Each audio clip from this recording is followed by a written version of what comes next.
Italian alphabets বা বর্ণমালাগুলো প্রায় English alphabets বা এর বর্ণমালাগুলোর মতো। এখন আমি প্রায় কেন লিখলাম, এর কিছু কারণ আছে।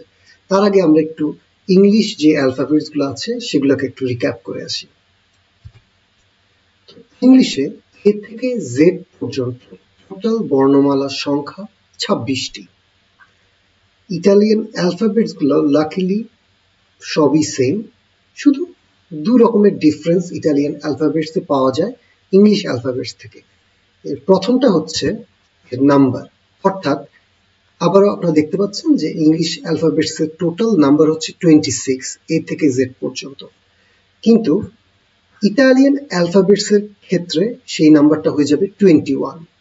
তাহলে 26 আর 21 এর মধ্যে অবশ্যই ডিফারেন্স বা পার্থক্য হচ্ছে 5টি লেটারের।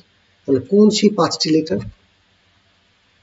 এখন এগুলো হচ্ছে জে, কে, ডাব্লিউ, এক্স এবং ওয়াই, যেগুলোর কোনো ইউজ নেই ইটালিয়ান অ্যালফাবেটস হিসেবে। তার মানে কোনো ওয়ার্ড যদি আপনারা পান ইটালিয়ান ল্যাঙ্গুয়েজ পড়তে গেলে যেগুলোর মধ্যে এই 5টি বর্ণ আছে, তাহলে বুঝে নিতে হবে সেই ওয়ার্ডটা ইংলিশ। তো যাই হোক, এখন আপনারা বলতে পারেন যে এটা মনে রাখবো কিভাবে এই 5টা লেটার যেগুলোর ইউজ হয় না ইটালিয়ান ল্যাঙ্গুয়েজের ক্ষেত্রে। তার জন্য আমি একটি সহজ ওয়ান লাইনার দিয়ে দিচ্ছি, সেটা হচ্ছে জাহাজের কাজে ওয়েল্ডিং এক্সপার্ট ইয়াসিন আসবে। তো আপনারা দেখতে পাচ্ছেন যে এই 5টা লেটার হাইলাইট করা আছে এই ওয়ান লাইনারের মধ্যে।